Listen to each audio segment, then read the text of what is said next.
Assalamualaikum warahmatullahi wabarakatuh. Sobat RSSP dimanapun Anda berada, ketemu kembali dengan saya Bian Gadolojo bersama podcastnya RSSP Sragen. Saudara pemirsa, dalam kasara kedokteran ada satu penyakit yang disebutkan di situ yaitu penyakit kuning. Hanya saja tentang penyakit ini itu jarang sekali mendapat perhatian khusus terutama dari pihak keluarga. Nah, supaya kita lebih bisa tahu dan jelas memahami tentang penyakit kuning ini, kebetulan hadir pada siang hari ini beliau Bapak Dr. Rahmat Nugroho, spesialis penyakit dalam. Selamat siang Pak Dokter.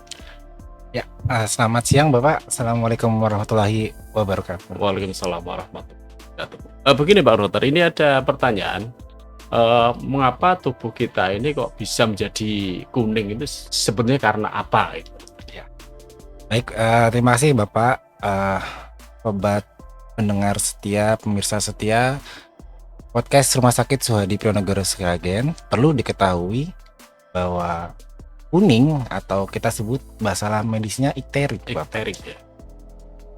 Di kuning ini disebabkan karena adanya sebuah masalah di organ tubuh kita. Organ tubuh kita yaitu liver atau yang kita sebut dengan hati. Liver hati ini merupakan organ penting di mana berfungsi untuk menghancurkan atau produksi metabolisme dari tubuh kita, yang dimana nanti hasil akhirnya berupa bilirubin. Nah, bilirubin ini yang dia meningkat nilainya lebih dari 2 akan menyebabkan tubuh kita menjadi kuning. Terima kasih Pak Dokter. Mungkin bisa dijelaskan lebih detail lagi mengapa kalau ada masalah di organ-organ yang disebutkan tadi kok bisa menjadikan tubuh seorang pasien menjadi kuning itu Pak? Ya, terima kasih atas pertanyaannya. Penyebab tubuh kita menguning yang pertama adalah karena infeksi. Infeksi yang tersering pada manusia yaitu adalah virus hepatitis. Jadi di Indonesia ini virus hepatitis masih banyak sangat sekali. Dimana yang kedua adalah infeksi karena bakteri Leptospira, penyakit Leptospira ya. Kemudian yang penyakit berat seperti malaria berat itu juga bisa menyebabkan tubuh kita menguning. Kemudian yang selanjutnya adalah karena adanya peradangan di liver. Oleh karena adanya misalnya autoimun, nah itu juga bisa menyebabkan adanya tubuh kita menguning. Selanjutnya oleh karena adanya sumbatan. Tadi kita sudah mengetahui bahwa produksi metabolisme di liver yang nanti akan membentuk sebuah bilirubin akan mengalami gangguan sumbatan. Nah, sumbatannya itu bisa disebabkan oleh karena tumor, kemudian batu. Nah, itu bisa menyebabkan tubuh kita kuning.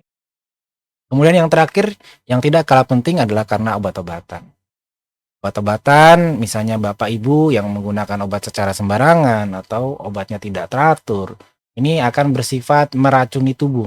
Karena liver itu tadi metabolismenya di semua di manusia di liver, sehingga akan mengganggu produksi di liver. Akibatnya adalah bilirubin yang meningkat. Kemudian untuk gejala-gejalanya dari penyakit kuning ini, jadi itu apa saja mungkin Pak Dokter? Ya, baik Bapak. Perlu Bapak Ibu pendengar setia podcast Rumah Sakit Suhadi Prionegoro Sragen mengetahui gejala penyakit kuning adalah mual, kemudian bisa muntah, bahkan bisa ada rasanya gatal Pak. Jadi tubuh kita bisa gatal karena adanya kuning tersebut. Sampai bahkan yang terberat adalah bahkan Mbak Ibu bisa tidak sadarkan diri. Jadi bisa tidak sadarkan diri karena efek yang kuning tersebut. Jadi jangan disepelekan kalau ada kuning, demam, mual muntah, nyeri perut, bahkan gatal. Kalau dia sudah berat, dia sudah sampai tidak sadarkan diri. Gitu. Oke, terima kasih Pak Dokter. Kemudian untuk penanganan di RSSP Sragen ini seperti apa dengan penyakit ini Pak Dokter? Ya, Bapak Ibu pendengar setia podcast Rumah Sakit Suhadi Prionegoro Sragen, kami dokter spesialis penyakit dalam di Rumah Sakit Sragen Suhadi akan melakukan beberapa rangkaian. Pertama, kita lakukan anamnesa, tanya jawab mengenai awal mulanya kuning, apakah ada demam, ada mual muntah, kemudian nyeri perut atau penggunaan obat-obatan. Kemudian kami juga akan melakukan beberapa pemeriksaan seperti pemeriksaan laboratorium yang akan bekerjasama dokter spesialis patologi klinik untuk memastikan apakah liver berfungsi dengan baik atau tidak. Kemudian yang terakhir juga kita akan bekerjasama dengan dokter radiologi. Radiologi ini membantu kita dalam hal melakukan pemeriksaan seperti USG ataupun CT scan untuk mengetahui lebih pasti penyebab dari kuning kita. Begitu Bapak. Oke. Ini juga sebagian masyarakat ini juga menanyakan untuk penanganan terhadap penyakit ini apa juga ditanggung oleh BPJS atau enggak seperti itu? Ya, Bapak Ibu pendengar setia podcast Rumah Sakit Swadi Priyonogo Sragen, jangan takut, jangan khawatir kalau Bapak Ibu sudah memiliki jaminan kesehatan BPJS.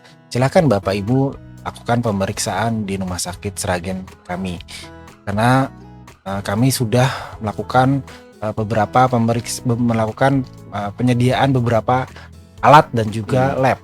Jadi misalnya Bapak Ibu ada sakit kuning, jangan ragu, jangan khawatir, bisa segera melakukan pemeriksaan di Rumah Sakit Swadi Priyonogo Sragen dan ditanggung oleh BPJS. Begitu Bapak. Oke.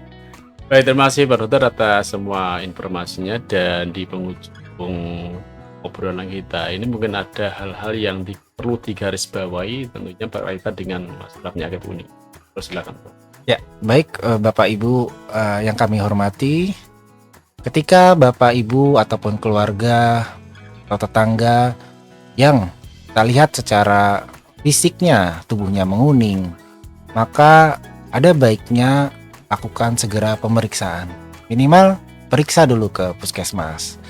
Akan dilakukan tanya jawab, serangkaian pemeriksaan. Ketika nanti puskesmas tidak bisa melakukan hal-hal yang dia untuk menegakkan diagnostik, maka Rumah Sakit Swadi Priyonogo Sragen akan melakukan beberapa rangkaian pemeriksaan untuk bisa mengetahui penyebab dari kuningnya Bapak Ibu. Dan tadi sudah dikatakan mulai dari gejala yang ringan bahkan sampai gejala yang berat. Jadi jangan disepelekan kalau kita ada tubuh kita menguning, begitu Bapak. Oke, terima kasih untuk obrolan podcast pada siang hari ini. Tentunya dengan obrolan ini bisa membuka wawasan dan memberi inspirasi pada kita semua untuk selalu berperilaku hidup sehat. Dan pemirsa semuanya, sampai ketemu di podcast berikutnya. Rumah Sakit Umum Daerah Dr. Swadi Priyonogo Sragen, baktiku untukmu. Mohon maaf atas semua kekurangan. Sampai ketemu lagi kesempatan. Selamat siang dan assalamualaikum warahmatullahi wabarakatuh. Waalaikumsalam.